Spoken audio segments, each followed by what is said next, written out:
Hello learners, welcome to this video lesson of your online course that is BES 1 to 7 Assessment for Learning, and today we are going to discuss the topic that is issues and concerns in assessment and evaluation.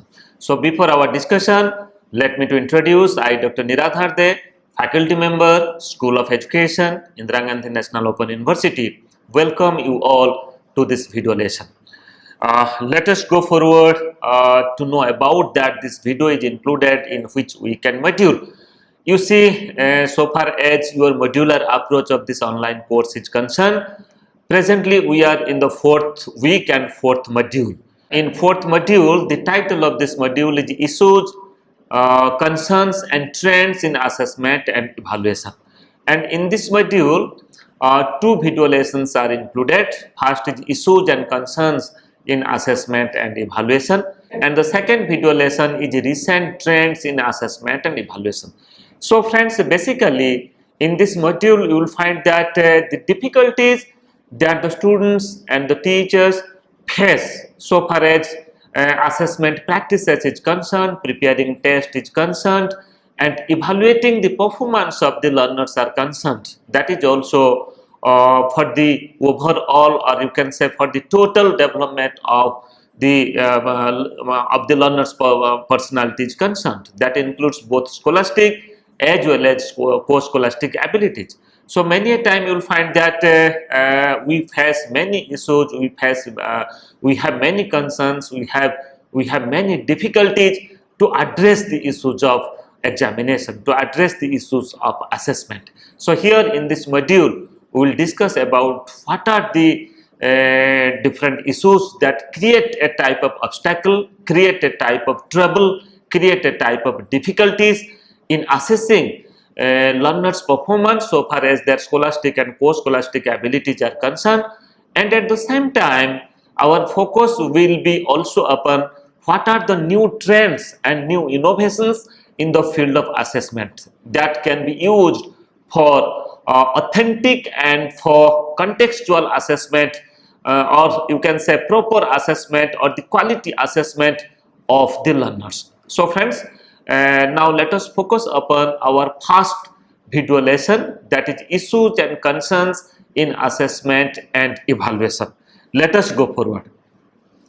So far as learning outcomes from this video lesson is concerned, I am sure that after going through this video lesson and at the same time after going through the e-content which is given in this module, in the 4th week module, you will be able to discuss what is to be assessed. Then further you will be able to describe major issues in educational assessment and evaluation, and further you will be able to explain the criteria to be used to assess the process and product of assessment. Okay, so here you see 2 things are focused. One is the process aspect and process aspect of assessment, then other is the product aspect of assessment. So the criteria, you have to explain the criteria that are used for assessing the process and product of assessment, and further you will be able to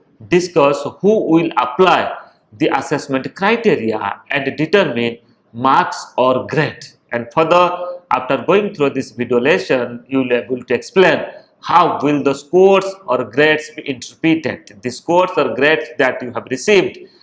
So how to interpret it, how to analyze it, how to describe it.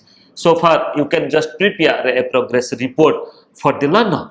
And further, after going through this video lesson, you will be able to discuss the sources of error in examination. So friends, when we conduct examination, what are the different errors that we commit, what are the different errors that we do, and what are the different sources for conducting the error and how the error should be minimized. So these are the certain learning outcomes of this video lesson, and I am hopeful that these learning outcomes will be achieved by you all.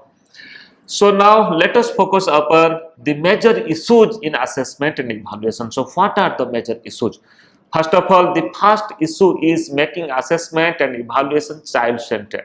You see, so far as constructivist approach of teaching and learning and constructivist approach of assessment practices are concerned, you will find that we consider being a teacher educator, being a student of education, we consider that every child who is coming to the boundary, to the campus of the school or to the system of the school are coming with many experiences. It may be life experiences, life skills, or at the same time experiences from different context and perspectives, experiences from different backgrounds, from the environment where the child is living, from the family, from the society, from the community. The learners, they are also experiencing many things when they are playing with the groups. Okay, it may be related with certain values, may be related with our culture, our tradition, our diversities, our language practices. Okay, so here when we talk about assessment, that means the child should not feel any type of examination phobia, test related phobia when they are appearing, when they are preparing for the exam or when they are appearing for the exam. So that's why the first issue is to make assessment child centered and further objective based. So just like assessing all aspects of child development. So many a time what we are doing, we are just concentrating upon, we are just concerned about the cognitive development of the child. It may be the knowledge aspect, the comprehension or the understanding of the child, at the same time analysis, interpretation, application and skill. But somehow we neglect affective and psychomotor domain, development of the affective and psychomotor domain of the child.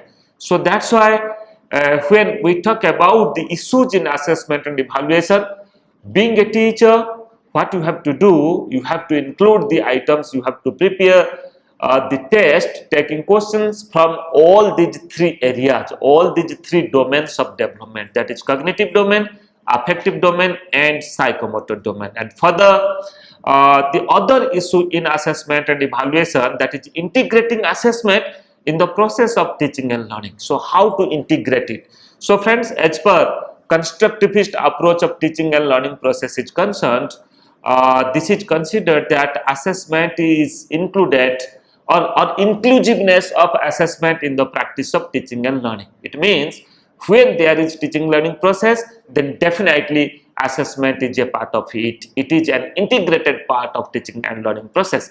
So if assessment is not an integrated part of teaching learning process, then it is an issue. Okay, so we have to understand in a very proper way, in a very better way, that whether assessment, informal or formal, observation based or any type of activity based assessment practices are included in the process of teaching and learning or not. Then further another issue is use of ICT, information and communication technology, whether this has been included in assessment or not. Nowadays you might be experiencing that how we are using ICT, information and communication technology, so far as our teaching learning process is concerned. Okay, so nowadays during this COVID-19 pandemic situation across the world, you will find that so far as school and other higher education institutions are concerned, all the institutions, the teachers, they are engaged in online teaching. Okay, so they are using different online tools to teach the learners, and at the same time for assessing performance of the learners, it may be unit test, it may be semester and examination, it may be final examination also. You will find that the information and communication technology is highly used. So that's why it is also another issue, that how to use contextually and in a very right way so far as learners intense performance is concerned. And further another issue is making assessment a continuous process. Assessment, so far as formative assessment is concerned, so far as the constructive approach of the teaching learning process is concerned, you will find that assessment is a continuous process. Okay, there is the continuum of assessment. Okay, every lesson is having certain assessment, and throughout the year when there is teaching, there is assessment. So this is also another issue. Being a teacher, we have to understand and we have to apply, we have to practice it. And further, introducing internal and external assessment system. So both internal and external system of assessment is also another issue so far as assessment and evaluation is concerned. Then developing question bank, marking or grading, and other you can say these contemporary issues are concerned.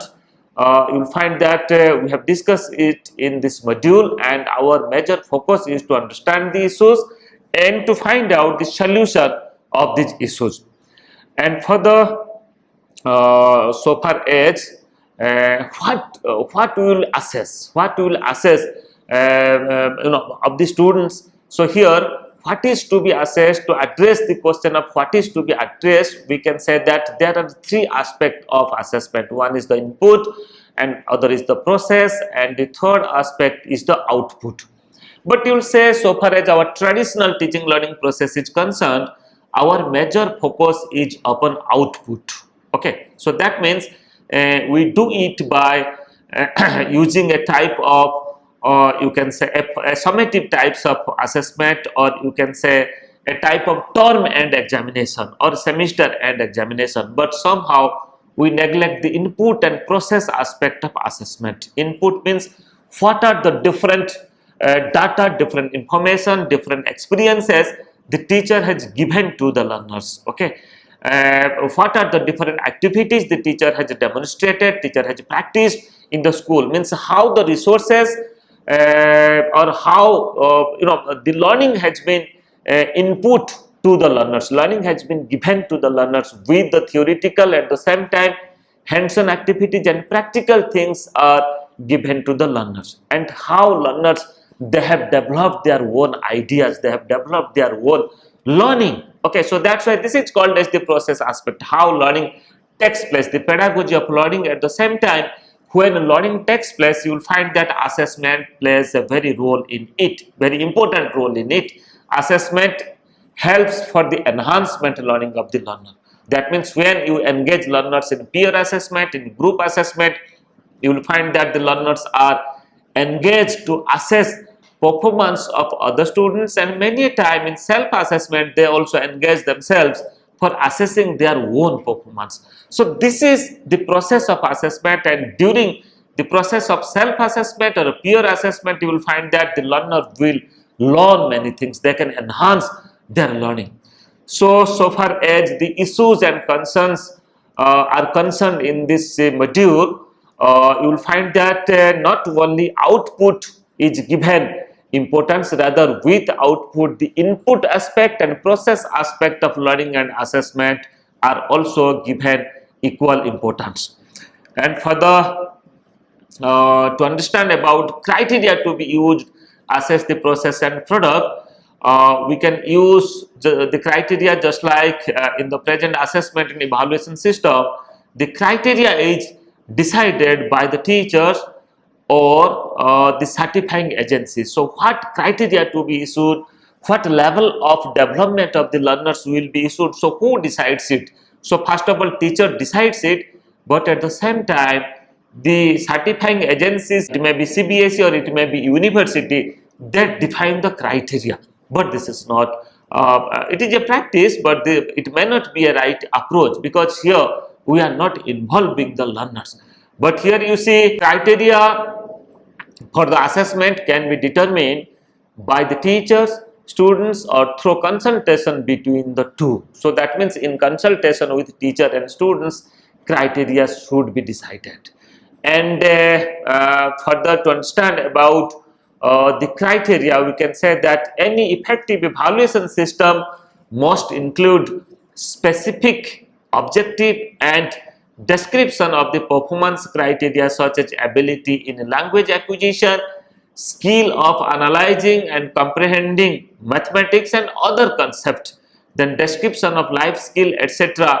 for evaluating students' performance. So here you see the criteria just like ability in language acquisition, language skills, skills of analyzing and comprehending mathematics, whether the learners are achieving the skills of mathematics or not, and other concepts and description of life skills, whether the learners have developed life skills or not, just like whether they have developed the interpersonal relationship, develop empathy, okay, develop a right communication skill.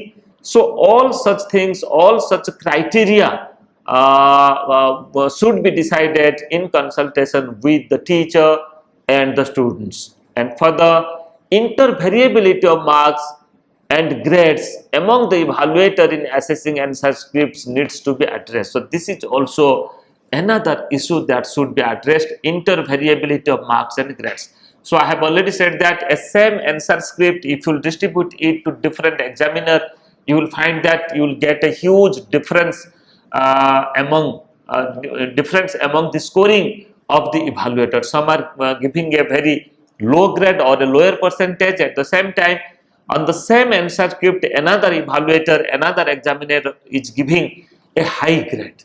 So this is a problem. This is the how to minimize the intervariability is also another concern. And for the so far as who decides the assessment criteria, I have already said that assessment should not be teacher centric, rather assessment should be child centric. So in a child centric assessment, the students should be given importance to be a part of assessment, or when designing the curriculum and designing the strategies of assessment using different techniques of assessment with the teacher, students should be given importance, students should be consulted. And further, the prevailing examination system has the drawbacks like subjectivity, favoritism, use of unfair means by the students, and so on. So many a time you must have experienced all such things being a teacher, that the examination system is subjective in nature, because mostly it is summative evaluation oriented, and you will find that essay type of questions are dominates upon the objective types of questions. And many a time also in the institutional level you will find that certain favoritism attitude of the teachers that also work, and use of unfair means. So many a time the learners or the students, what they do, they also use the unfair means. Okay, so these are the certain major issues that needs to address. And for the assessment parameters are implemented by the teachers in accordance with their own requirements and convenience without involving the students in the process. So teachers shouldn't select assessment criteria at their own, rather they should include students in the decision making, because after all the beneficiaries are the students. Yes friends, so who decides the assessment criteria? Here further we can discuss that assessment parameters are implemented by the teachers in accordance with their own requirements and convenience without involving students in the process. So this is an issue that they are doing it in their own convenient and requirements. Students are not a part of it, but students should be a part of it. Students should be well informed about the criteria of assessment. So many a time you will find that students are sitting examination, appearing examination without knowing different criteria of the evaluation. Okay, so if the criteria is not specified, then the performance of the learners, you can't expect that the learners will do equally well in all the criteria. So that's why learners or the students should be included for deciding or for getting ideas about the criteria which is included in the assessment. And further we can say evaluation should be a collaborative effort. Okay, the stakeholders should be included in it, though it is a confidential work, but certain information should be shared. And at the same time, self-assessment, peer and group assessment, and opinion of other teachers should be essential aspect of grading a student. So many a time an individual teacher should consult with other teachers about a students, about the engagement of the students, about the performance of the students in varieties of activities that includes both scholastic as well as post-scholastic activities. Let us go forward.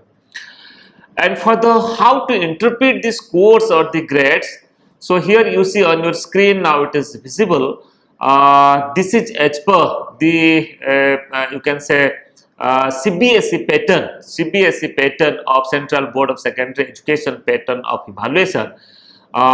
This is designed in a 10-point scale, but in 9 different grade. Just like here you see the grades are A1, A2, B1, B2, C1, C2, D, then E1, E2. Okay. Every level 2 grades are there, just like in the A level grade 2, A1, A2, in B 2 grades are there, B1 and B2, in C level C1 and C2, but in D is the minimum passing grade you can say, and equivalent percentage of marks of D grade is 33 to 40, and the grade point is 4. Okay, so for converting grade into marks, or here grade points are also given, just like the highest grade point is 10, that is equivalent to grade A1, and which represent or which cover you can say a group of percentage of scores, just like a limit of percentage of score, just like 91 percentage to 100 percentage. Okay, so that is A1 grade, and 81 to 90 percentage, that is A2 grade. 71 to 80 percentage of scores that's come under the B1 grade, and 61 to 70 percentage of the scores that's come under the B2 grade. Accordingly, 51 to 60 percentage is C1, and 41 to 50 is C2, and 33 to 40, which is a passing grade, that is D, and below the passing grade again 2 grades are there, that is E1 and E2. Okay, E1 is equivalent to 21 to 32 percentage, and E2 is equivalent to 20 and below. So here E1 and E2 grade is unsatisfactory, but the other grades after D grade, you can say that the C grades are just like the average performance. One is the below average and other is the average performance, and B1 and B2 you can say that these are also above average performance, but so far as A1 and A2 are concerned, so these grades, because that is above 80 percentage, above 81 percentage, so you can say that these are the better grade. So the highest, the excellent grade or the excellent performance of the learner, that is the A1 grade. Okay, so that is grade point is 10. So this is as per CBSE, and you will find that in different state, many states they have used this 10-point grading system, but many in different programs and in different board you will find that the grading systems are different. So that's why it is also another issue to interpret the scores or grades. So how to interpret the score, because all grades are not equal. Okay, and how to interpret the scores also, unless descriptively we explain it, unless descriptively we describe it, so how can we interpret? So that's why this is also another important concern so far as issues and concerns of assessment and evaluation is concerned. Let us go forward, and further now let us focus upon our discussion, that is sources of errors in examination. So friends, when we do examination, what are the different errors that we do, and what are the different sources from where we do the error? So what are the different sources that we follow or that we use, or from where we do the error? First of all, the first source is subjectivity in marking by the same examiner or different examiners. So this is an error.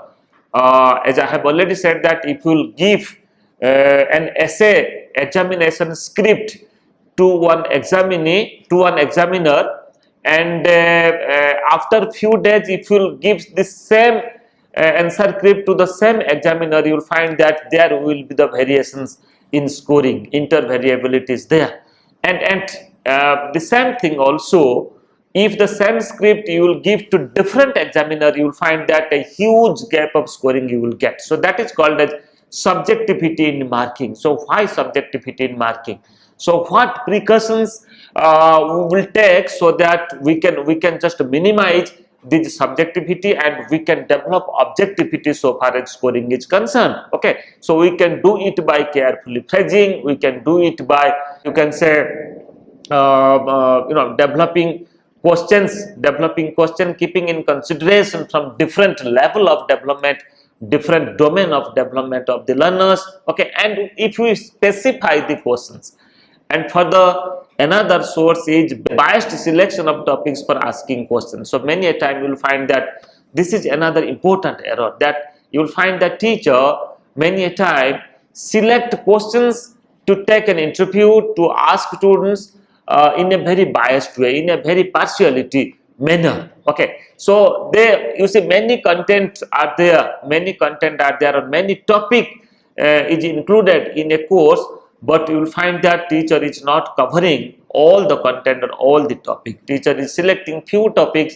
and giving questions and preparing questions from that topic. So this is also another source of error in examination. Further we can say errors in selection of students abilities to be evaluated. So many a time when we prepare question paper, when we prepare a test, so the total development of child, total development of student, hardly we give importance. You will find that we give more importance upon the cognitive development. So that's why you will find that many questions we include from the cognitive domain, and equal representation or equal weightage we do not give to affective and psychomotor domain. So that's why here this is also another source that we neglect for the development of few aspects of students' ability, just like affective and psychomotor domain.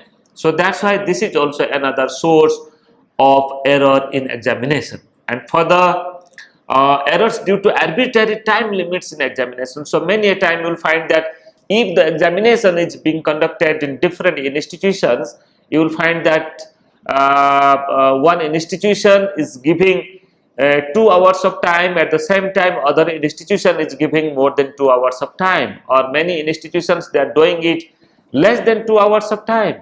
And many a time you will find that because the criteria are not mentioned properly, you will find that in some institution they are doing it a type of theoretical examination, but for the same context, for the same content, the other institutions are doing it a practical. So that's why these are the certain issues we have to understand, or we make certain errors, and these are the certain sources from where we do the error in examination. And further we can say that errors due to improper evaluation conditions, errors due to choice of questions in examination. So many a time we give choice of questions in examination. Let 4 questions are given, and we give instruction that out of the 4 questions you can attempt any 2 or any 3. So such type of things we do. We provide certain option to the learners, certain choice to the learners. But before giving choice to the learners, do you ever think that all the questions that come under the choice of the learners are having equal difficulty order, equal difficulty value? Okay, so it's very difficult. So far as essay type of question is concerned, you can't say that all questions are of equal difficulty. You will find that few questions are easy and other questions are difficult. But when you provide choice of questions to the students, so what the students will do, what the examinees will do, they will just select the questions which is some extent easy. They never select a question of difficult. So that's why when you provide choice in the question, definitely take an idea that all questions under that choice in that question are having equal difficulty value. Okay, just to recapitulate today's session, we discussed about the issues and concerns in assessment and evaluation. What are the different issues that we face so far as learners formative assessment is concerned, learners summative assessment is concerned, learners learning difficulties are concerned, and mostly I will say that learners overall development of their personality is concerned. That includes both scholastic as well as post-scholastic abilities. And further, we have also discussed about the errors, the sources of errors in the examination that we usually do, and how do we minimize the errors that we do in examination. Friends, for further queries, you can write to me, niradhar@ignou.ac.in. You can make me a telephone call. My intercom number is 2994. You can visit my Facebook, YouTube, and Twitter handle. You will find more than 250 video lessons are there on different themes on education. I think the video lessons are included in different channel that will help you a lot for your study. Thank you.